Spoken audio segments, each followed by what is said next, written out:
வணக்கம். இது தந்தியின் இன்று வரவேற்பது ரஞ்சித். தென் மாவட்டங்களுக்கு மிக கனமழைக்கான மஞ்சள் எச்சரிக்கை. சவுக்கு சங்கருக்கு வரும் 28ஆம் தேதி வரை காவல் நீட்டிப்பு என பரபரப்புகள் வரிசை கட்டிய நாள் இன்று. முதலில் ரீபோஸ் மேட்ரஸஸ் வழங்கும் தலைப்புச் செய்திகள். தமிழகத்தின் பல்வேறு பகுதிகளில் இன்றும் பரவலாக கோடை மழை.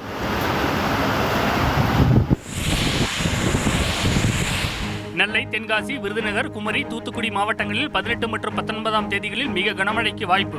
முன்னெச்சரிக்கை நடவடிக்கைகளை மேற்கொள்ள மாவட்ட ஆட்சியர்களுக்கு பேரிடர் மேலாண்மை துறை இன்று உத்தரவு. பெண் காவலர் குறித்து அவதூறாக பேசிய வழக்கில் திருச்சி மகிழா நீதிமன்றத்தில் சவுக்கு சங்கர் இன்று ஆஜர். மே 28 வரை நீதிமன்ற காவல் நீட்டிப்பு. பாதுகாப்பிற்கு வந்த பெண் காவலர்கள் தன்னை தாக்கியதாக நீதிபதியிடம் சவுக்கு சங்கர் புகார்.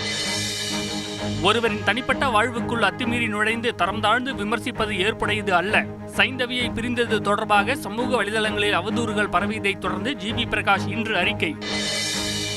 திருப்பூர், கோவை, தேனி, நாமக்கல், அரியலூரில் அதிகரிக்கும் டெங்கு பாதிப்பு. வீடு வீடாக சென்று கொசு ஒழிப்பு பணிகளை மேற்கொள்ள மாவட்ட சுகாதாரத்துறை அதிகாரிகளுக்கு தமிழக அரசு இன்று உத்தரவு.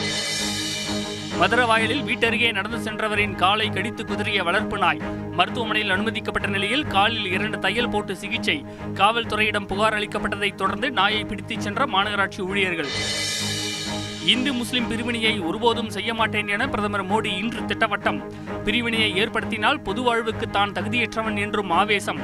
இந்து முஸ்லிம் அரசியலை தவிர பிரதமர் மோடிக்கு வேறு எந்த நோக்கமும் இல்லை என காங்கிரஸ் பதிலடி. மத்திய அரசு அமல்படுத்திய குடியுரிமை திருத்தச் சட்டத்தின் கீழ் 14 பேருக்கு குடியுரிமை. கடந்த மார்ச் மாதம் குடியுரிமை திருத்தச் சட்டம் நடைமுறைக்கு வந்த நிலையில் இன்று நடவடிக்கை.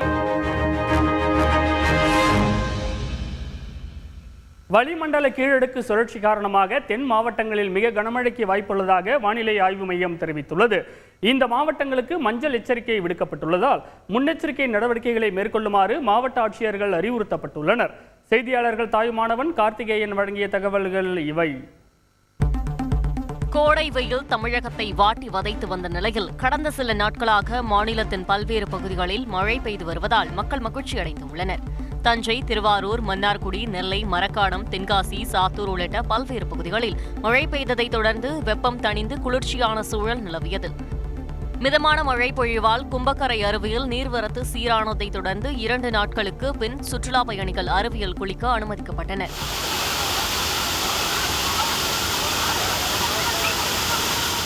அதே நேரம் கோடை மழையால் நாகை மாவட்டம் வேதாரண்யத்தில் 9000 ஏக்கரிலும், விழுப்புரம் மாவட்டம் மரக்காணத்தில் 3500 ஏக்கரில் நடைபெற்று வந்த உப்பு உற்பத்தி பணிகள் பாதிக்கப்பட்டுள்ளன.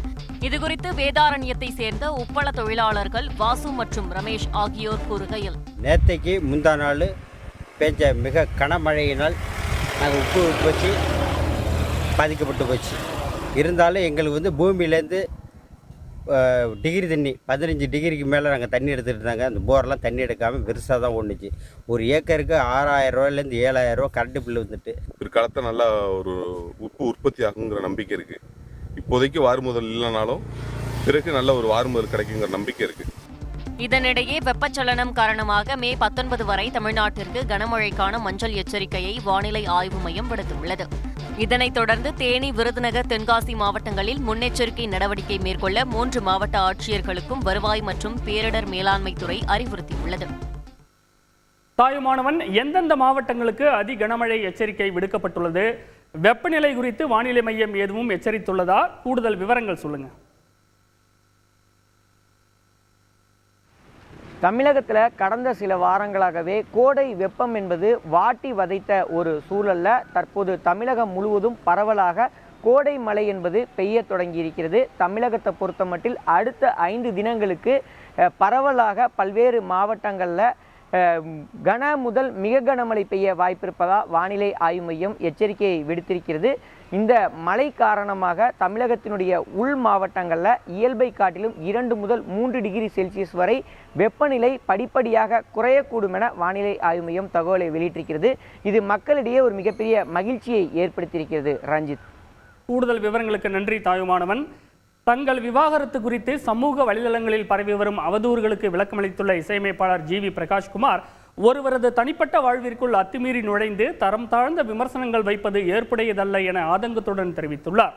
விவரங்களுடன் இணைகிறார் செய்தியாளர் விமல்ராஜ். 11 ஆண்டுகள் திருமண வாழ்க்கைக்கு பிறகு பிரிந்து வாழ முடிவு செய்துள்ளதாக இசையமைப்பாளர் ஜிவி பிரகாஷ் மற்றும் பாடகி சைந்தவி அறிவித்துள்ளனர். இதனையடுத்து சமூக வலைதளங்களில் ஜிவி பிரகாஷ் சைந்தவி பாடல்களை பகிர்ந்து ரசிகர்கள் தங்கள் ஆதங்கத்தை பதிவு செய்தனர். அதே சமயம் அவர்களது பிரிவு குறித்து யூகங்களின் அடிப்படையிலான கருத்துக்களும் பரவின. நிலையில் சமூக வலைதளங்களில் பரவி வரும் அவதூறுகளுக்கு முற்றுப்புள்ளி வைக்கும் விதமாக இன்று தனது எக்ஸ் வலைதள பக்கத்தில் ஜிவி பிரகாஷ் குமார் பதிவு ஒன்றை வெளியிட்டுள்ளார்.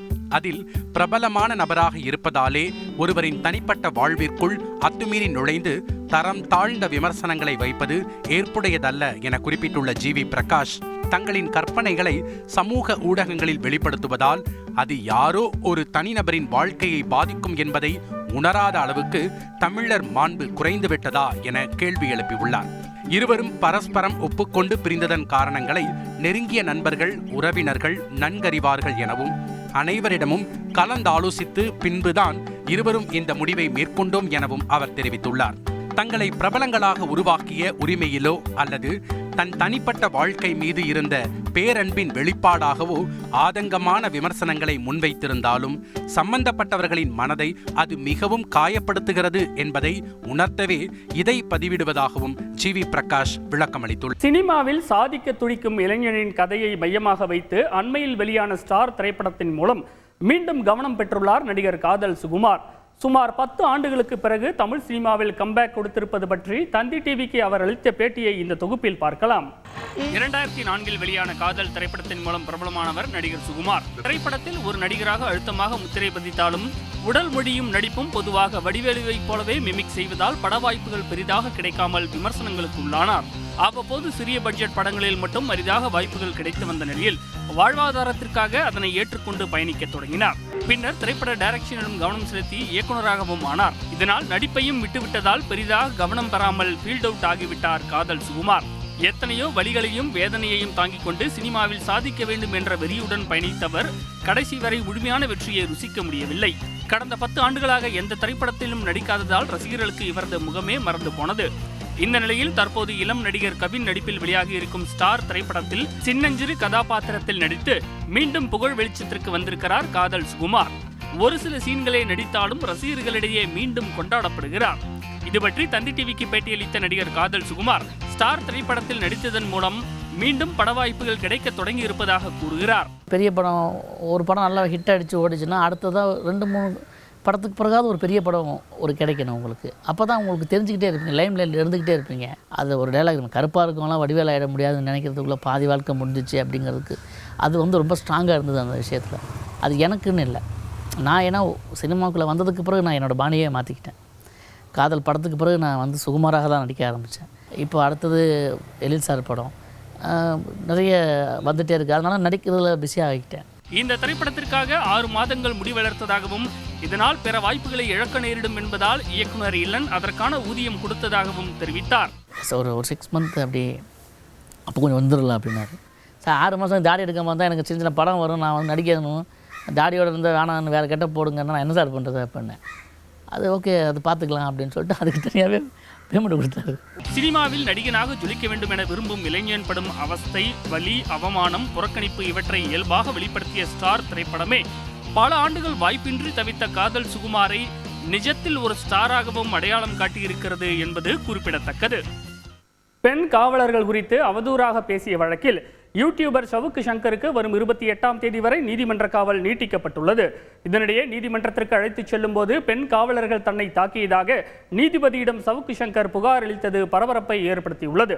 அண்மை தகவல்களுடன் இணைகின்றனர் செய்தியாளர்கள் ஹரிதாஸ் மற்றும் தினேஷ்.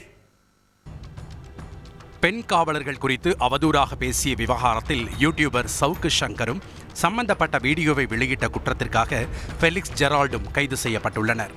இதனிடையே பசும்பொன் முத்துராமலிங்க தேவர் குறித்து அவதூறு பரப்பி இரு தரப்பினரிடையே வன்முறையை தூண்டும் வகையில் பேசியதாக சவுக்கு சங்கர் மற்றும் ஃபெலிக்ஸ் ஜெரால்ட் மீது போலீசார் இன்று 5 பிரிவுகளின் கீழ் வழக்கு பதிவு செய்துள்ளனர். சவுக்கு சங்கர் மீது இதுவரை 8 வழக்குகள் பதிவு செய்யப்பட்டிருப்பது குறிப்பிடத்தக்கது. செய்தியாளர் ஹரிதாஸ் வழங்கும் கூடுதல் தகவல். மத மோதல்களை தூண்டும் வகையில், ஜாதி மோதல்களை தூண்டும் வகையில், பொது அமைதிக்கு குந்தகம் விளைவிக்கும் வகையில், கலவரங்களை ஏற்படுத்தும் வகையில் பேசியதாக கூறி தற்போது வழக்கு பதிவு செய்யப்பட்டது. வழக்கு விசாரணைக்காக திருச்சி மகிழா நீதிமன்றத்தில் சவுக்கு சங்கர் இன்று ஆஜர்படுத்தப்பட்டார். இதற்காக கோவையில் இருந்து முழுக்க பெண் காவலர்களின் பாதுகாப்புடன் சவுக்கு சங்கர் அழைத்து வரப்பட்டது கவனம் பெற்றுள்ளது. நீதிமன்ற வளாகத்திலும் 100க்கும் மேற்பட்ட பெண் காவலர்கள் பாதுகாப்பு பணியில் ஈடுபட்டனர். அதே சமயம் கோவையில் இருந்து அழைத்து வரும்போது பெண் காவலர்கள் தன்னை தாக்கியதாக நீதிபதியிடம் சவுக்கு சங்கர் புகார் அளித்தது பரபரப்பை ஏற்படுத்தியது. இதுகுறித்து சவுக்கு சங்கர் தரப்பு வழக்கறிஞர் முல்லை சுரேஷ் கூறுகையில், ஒரு 5 போலீஸார் அவரை கஸ்டடியிலே வச்சு தாக்கிட்டதா, கொடூரமாக தாக்கியதா ஜட்ஜஸ்ட்டை சொன்னாங்க. தவிர அது சம்மந்தமாக விசாரித்தாங்க. அது யார் எந்தெந்த போலீஸ்ன்னு கேட்டாங்க. நீதிமன்றத்தினால அவங்களே ஐடென்டிஃபை பண்ணி எல்லாம் எழுதிட்டாங்க, பேரெல்லாம் கேட்டு. அதுக்கு தனியாக நடவடிக்கை எடுக்கிறதா சொல்லியிருக்காங்க. இந்நிலையில் சவுக்கு சங்கர் மீது மகளிர் ஆணையத்தில் புகார்கள் குவிந்து வருகின்றன. கடந்த 5 நாட்களில் பெண் காவலர்கள் 16 பேர், சமூக ஆர்வலர் ஒருவர் என மொத்தம் 17 பேர் புகார் அளித்துள்ளனர். மறுபுறம் ஃபெலிக்ஸ் ஜெரால்டு வீட்டில் சோதனை நடத்தப்பட்டது திமுக அரசின் பாசிச நடவடிக்கை என நாம் தமிழர் கட்சியின் தலைமை ஒருங்கிணைப்பாளர் சீமான் இன்று கண்டனம் தெரிவித்துள்ளார். செய்தியாளர் தினேஷ் வழங்கும் கூடுதல் தகவல். நீதிமன்றத்தில் விசாரணையானது நீதிபதி ஜெயபிரதா முன்னிலையில் இன்றைய தினம் விசாரணை மேற்கொள்ளப்பட்டது. அதில் அவருக்கு வருகின்ற 28ஆம் தேதி வரை நீதிமன்ற காவலில் வைக்க உத்தரவிடப்பட்டது. மேலும் இந்த வழக்கில் போலீஸ் காவலில் எடுத்து விசாரிப்பதற்காக மனு ஒன்றை தாக்கல் செய்த நிலையில் அது தொடர்பான விசாரணையை நாளைய தினம் ஒத்திவைத்துள்ளார் நீதிபதி ஜெயபிரதா. ரஞ்சித். நன்றி தினேஷ். திருப்பூர், கோவை உள்ளிட்ட மாவட்டங்களில் டெங்கு பாதிப்பு அதிகரித்துள்ளதை அடுத்து சுகாதாரத்துறை அதிகாரிகளுக்கு அரசு இன்று பல்வேறு அறிவுறுத்தல்களை வழங்கியுள்ளது. அரசு மற்றும் தனியார் மருத்துவமனைகளில் தினசரி காய்ச்சல் குறித்தான விவரங்களை பதிவேற்றம் செய்து சமர்ப்பிக்க வேண்டும் என அனைத்து மாவட்ட சுகாதாரத்துறை அதிகாரிகளுக்கும் பொது சுகாதாரத்துறை உத்தரவிட்டுள்ளது. பொதுவான அறிகுறி உள்ளவர்களை தொடர்ந்து கண்காணிக்கவும், மருந்து, உபகரணங்கள், பணியாளர்களை தயார் நிலையில் வைத்துக் கொள்ளவும் அறிவுறுத்தப்பட்டுள்ளது. மேலும் கொசு ஒழிப்பு நடவடிக்கைகளை தீவிரப்படுத்தவும் சுகாதாரத்துறை உத்தரவிட்டுள்ளது. சென்னை மதுரவாயலில் சாலையில் நடந்து சென்றவரின் காலை வளர்ப்பு நாய் கடித்து குதறிய சம்பவம் அதிர்ச்சியை ஏற்படுத்தியுள்ளது. காவல்துறையிடம் புகார் அளிக்கப்பட்டதை தொடர்ந்து அந்த நாயை மாநகராட்சி ஊழியர்கள் பிடித்துச் சென்றனர். இதுகுறித்து அப்பகுதி மக்களின் கருத்துக்களை கேட்டறிந்தோம். அண்மை தகவல்களுடன் இணைகிறார் செய்தியாளர் சுரேந்தர். சென்னை மதுரவாயல் ஆலப்பாக்கம் பகுதியில் வசித்து வரும் ரமேஷ்குமார், தேவி தம்பதியின் வீட்டின் அருகே லாவண்யா என்பவர் நாய் ஒன்றை வளர்த்து வந்துள்ளார். இந்நிலையில் அந்த வழியாக நடந்து சென்ற ரமேஷ்குமாரின் காலை லாவண்யாவின் நாய் கடித்து குதறி உள்ளது. அலறல் சத்தம் கேட்டு அங்கு வந்த அக்கம் பக்கத்தினர் அவரை மீட்டு கீழ்ப்பாக்கம் அரசு மருத்துவமனைக்கு அனுப்பி வைத்தனர். நாய் கடித்ததில் பலத்த காயமடைந்த ரமேஷ்குமாரின் காலில் 2 தையல் போடப்பட்டு சிகிச்சை அளிக்கப்பட்டுள்ளது. ரமேஷ்குமாரின் மனைவி தேவி மதுரவாயல் காவல் நிலையத்தில் அளித்த புகாரை தொடர்ந்து மாநகராட்சி அதிகாரிகள் அந்த நாயை பிடித்துச் சென்றனர். சில தினங்களுக்கு முன்பு மதுரவாயலில் உள்ள வீட்டில் அபாயகரமான நாய் ஒன்று வளர்க்கப்படுவதாக அந்த வீட்டை முற்றுகையிட்டு அப்பகுதி மக்கள் போராட்டம் நடத்தினர். தற்போது அதே பகுதியில் ஒருவரை வளர்ப்பு நாய் கடித்திருப்பது அப்பகுதி மக்களை அதிர்ச்சியடைய செய்துள்ளது. இது குறித்து மதுரவாயல் பகுதியைச் சேர்ந்த கீர்த்திவாசன் மற்றும் நிதிஷ் கூறுகையில், நம்ம வீட்டில் குழந்தைங்களை வெளியே கூட்டு போக முடியல. ஏன்னா இந்த மாதிரி எந்த நாய் கடிக்கும், என்ன பண்ணுறோன்றது பிரச்சனை இருக்கும். சம்மந்தப்பட்ட அதிகாரிகளே குழந்தைங்க இருக்கும். இதை உணர்ந்து நகராட்சி ஆளுங்க மாநகராட்சியோ நகராட்சியோ சம்மந்தப்பட்ட நடவடிக்கை எடுத்தாங்கன்னா நல்லாயிருக்கும். வீட்டு உரிமையாளர் நாயை வெளியே கூட்டு வரும்போது வாயில் கிளிப்பு போட்டு கூட்டு வரணும். அப்புறம் பார்த்தீங்கன்னா இந்த நாயை கடிச்சதுன்னா அந்த நாயை பிடிச்சிட்டு போனால் அந்த பிரச்சனை முடிய போகிறதில்ல. இதனிடையே சென்னை தண்டையார்பேட்டையில் சஞ்சய் என்ற 13 வயது சிறுவனை கடித்த ராபிஸ் பாதிப்பு இருப்பதாக சந்தேகிக்கப்படும் தெருநாயை சென்னை மாநகராட்சி ஊழியர்கள் இன்று பிடித்துச் சென்றனர். செய்தியாளர் சுரேந்தர் வழங்கும் கூடுதல் தகவல். தெரு நாய்களையும் கட்டுப்படுத்த வேண்டும். அதற்கு மாநகராட்சி அதிகாரிகள் தங்களுடன் ஒத்துழைப்பு வழங்க வேண்டும் எனவும் பொதுமக்கள் கோரிக்கை எடுத்திருக்கின்றனர். தவறும் பட்சத்தில் சம்பந்தப்பட்ட பொதுமக்கள் வீட்டு வளர்ப்பு நாய் மீது உரிய உரிமையாளர்கள் மீது கடும் நடவடிக்கை எடுக்க அதிகாரிகள் வேண்டும் என பொதுமக்களின் கோரிக்கையாக உள்ளது. ரஞ்சித். இந்து முஸ்லிம் பிரிவினையை ஒருபோதும் செய்ய மாட்டேன் என பிரதமர் மோடி திட்டவட்டமாக தெரிவித்துள்ளார். இதனிடையே பாஜக மீண்டும் ஆட்சி அமைத்தால் இடஒதுக்கீட்டை முடிவுக்கு கொண்டு வந்து விடுவார்கள் என ராகுல் காந்தி விமர்சித்துள்ளார். தேசிய அளவில் இன்றைய முக்கிய நிகழ்வுகளை விவரிக்கிறார் செய்தியாளர் ரமேஷ்குமார். அண்மையில் பிரதமர் மோடி ராஜஸ்தானில் பிரச்சாரம் செய்த போது காங்கிரஸ் உங்கள் சொத்துக்களை எடுத்து அதிக பிள்ளை பெற்றவர்களுக்கு கொடுத்துவிடும் என கூறியது சர்ச்சையை ஏற்படுத்தியது. தனியார் ஊடகத்திற்கு அளித்த பேட்டியில் இதுகுறித்து விளக்கம் அளித்துள்ள பிரதமர் மோடி தான் இஸ்லாமியர்களை குறிப்பிடவில்லை என தெரிவித்துள்ளார். இந்து முஸ்லிம் பிரிவினையை ஒருபோதும் செய்ய மாட்டேன் எனவும் பிரிவினையை ஏற்படுத்தினால் பொது வாழ்வுக்கு தகுதியற்றவன் என்றும் அவர் கூறியுள்ளார். அதே சமயம் இந்து முஸ்லிம் அரசியலை தவிர பிரதமர் மோடிக்கு வேறு எந்த அஜெண்டாவும் இல்லை என காங்கிரஸ் தேசிய பொதுச் செயலாளர் ஜெயராம் ரமேஷ் விமர்சித்துள்ளார். இந்து முஸ்லிம் அரசியலை தான் செய்வதில்லைன்னு பிரதமர் மோடி கூறியிருப்பது பொய் கூறுவதில் அவர் எந்த அளவுக்கு ஆழமாக சென்றுள்ளார் என்பதையே காட்டுகிறது. பிரதமர் மோடிக்கு அவர் விரும்பும் உணவை சமைத்து கொடுக்க தயார் என்று மேற்கு வங்க முதல்வர் மம்தா பானர்ஜி தெரிவித்த கருத்து சர்ச்சையை ஏற்படுத்தியுள்ள நிலையில் பிரதமர் அசைவம் சாப்பிட மாட்டார் என்பது தெரிந்தும் வம்புக்கு இழுப்பதாக பாஜக குற்றம் சாட்டியுள்ளது. உத்தரப்பிரதேச மாநிலம் லக்னோவில் இன்று செய்தியாளர்களை சந்தித்த காங்கிரஸ் தேசிய தலைவர் மல்லிகார்ஜுன கார்கே 4 கட்ட தேர்தலுக்கு பிறகு இந்தியா கூட்டணி வலுவான நிலையில் இருப்பதாக தெரிவித்தார். நாட்டின் எதிர்காலத்தையும் ஜனநாயகத்தையும் அரசியலமைப்பையும் பாதுகாக்க நாம் அனைவரும் ஒன்றிணைந்து செயல்பட வேண்டும். ஜூன் 4ஆம் தேதி இந்தியா கூட்டணி நிச்சயம் புதிய அரசை அமைக்கும். எங்களது ஆட்சியில் ஒவ்வொரு மாதமும் ஏழைகளுக்கு 10 கிலோ இலவச உணவு தானியம் வழங்குவோம். உத்தரப்பிரதேச மாநிலம் ரேபரேலி தொகுதியில் தேர்தல் பிரச்சாரம் செய்யும் முன் முடித்திருத்தும் கடையில் ராகுல் காந்தி சவரம் செய்து கொண்ட வீடியோ வைரலாகி வருகிறது.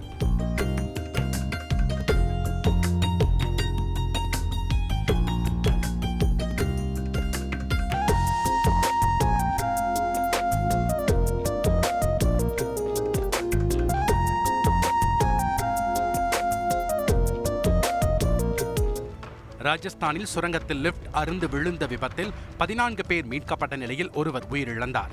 இதனிடையே மும்பையில் ராட்சத விளம்பர பலகை விழுந்த விபத்தில் பலியானவர்களின் எண்ணிக்கை இன்று 16ஆக உயர்ந்தது. இஸ்ரேல் காசா போர் தீவிரமாக நடந்து வரும் நிலையில் காசாவின் ரஃபா நகரில் இந்திய முன்னாள் ராணுவ அதிகாரி கர்னல் பைரவ் அனில் காலே இஸ்ரேலிய டேங்க் தாக்கியதில் உயிரிழந்தார். அவரது மறைவுக்கு இந்திய வெளியுறவுத்துறை அமைச்சகம் இரங்கல் தெரிவித்துள்ளது. மத்திய அரசு அமல்படுத்திய குடியுரிமை திருத்த சட்டத்தின் கீழ் விண்ணப்பித்தவர்களுக்கு குடியுரிமை வழங்கப்பட்டுள்ளது. செய்தியாளர் ரமேஷ்குமார் வழங்கும் கூடுதல் தகவல். 14 பேருக்கு குடியுரிமையை வழங்கியதன் மூலம் குடியுரிமை திருத்த சட்டத்தை யாராலும் தடுத்து நிறுத்த முடியாது என மத்திய அரசு அவர்களுக்கு மறைமுகமாக பதில் வழங்கியுள்ளது. இன்றைய தினமே மேலும் 300 பேருக்கு குடியுரிமையும் குடியுரிமைக்கான சான்றிதழும் டிஜிட்டல் முறையில் வழங்கப்பட உள்ளது.